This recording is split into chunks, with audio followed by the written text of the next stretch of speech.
Have you ever asked an AI to do something really important, only for it to fall completely flat? Yeah, you're not alone. There's this huge gap between what we think AI can do and what it actually does. Today, we're going to talk about how to close that gap. Let's get into it. It failed. That's the one thing a junior software engineer, let's call him Timothy, said to his senior colleague Margaret after a very, very long night. You see, he had trusted an AI with a mission-critical task, and it almost ended in total disaster. So here's what happened. Timothy fed the AI all this raw data for a quarterly client report. And what came back? Well, it looked perfect. It was polished, professional, totally believable. The problem was a ton of the figures were just plain wrong, and the conclusions it drew were basically science fiction. He only caught the mistakes hours before it was due to go out. So what really went wrong here? Because the answer isn't as simple as, the AI messed up. It's a little more complicated than that. Timothy's real mistake was his whole approach. He basically handed the AI the keys to the car, told it the destination, and then walked away, expecting a perfectly finished product. He didn't do any check-ins, no spot checks, nothing. It was that total, blind trust that led to him frantically trying to fix a broken report in the middle of the night. And this is where his senior colleague, Margaret, just completely flips the script on him. She says the problem wasn't the technology, it was the process. See, Timothy's first instinct was to blame the AI, but Margaret, she saw it as a failure of management, a failure of the handoff.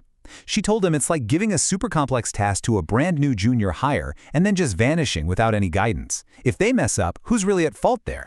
And here's Margaret's key insight. It's so important. She says, looking right and being right are two entirely different things. The AI is a genius at making things look right. It's a master of plausibility. But plausible isn't the same as accurate.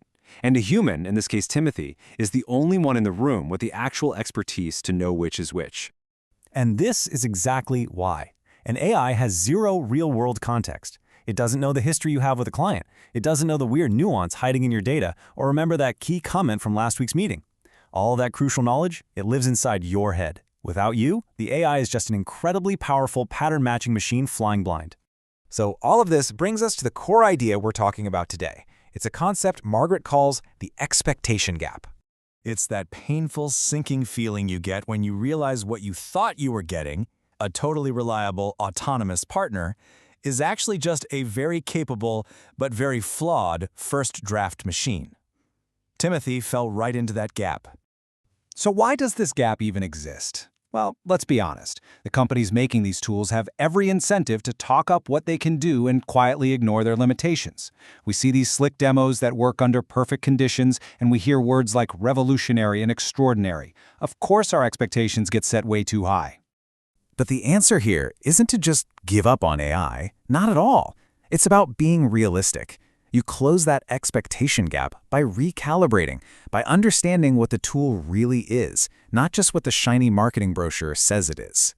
And here's a super practical way to think about it. AI is amazing where a pretty good first try is most of the battle. Getting a first draft on paper, brainstorming a bunch of ideas, or summarizing a long document. But it's totally unreliable where precision is the entire point. Things like verifying facts, building an airtight logical argument, or frankly any high-stakes output that isn't going to get a serious human review. Okay, so how do we actually put this into practice? Margaret has this brilliant, simple framework. Before you hand off anything to an AI, you got to ask yourself 3 critical questions. First, what is the cost of this being wrong? I mean, really. If it's for an internal brainstorm, the stakes are low. Who cares? But if it's a financial report for a major client, the stakes are sky high. Your level of double-checking has to match the risk. Second, am I giving it enough context to succeed? Don't just say, summarize this. Say, summarize this for a non-technical executive and focus on the 3 biggest budget impacts. Context is everything. And third, am I staying in the loop? And this doesn't mean micromanaging. It just means you actually read the output and ask yourself, does this pass the sniff test based on what I know?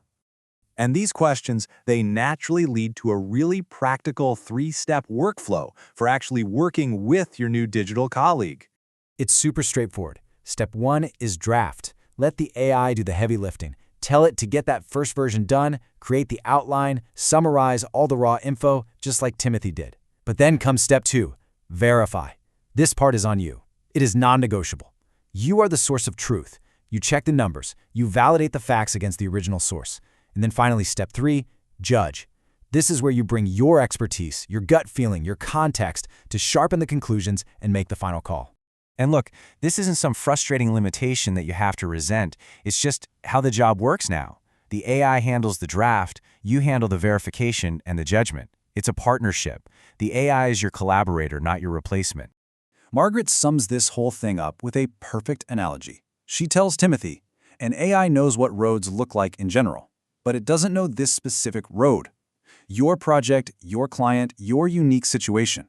Only you know that road. You're the navigator. So the next time you fire up one of these incredibly powerful tools, ask yourself that question.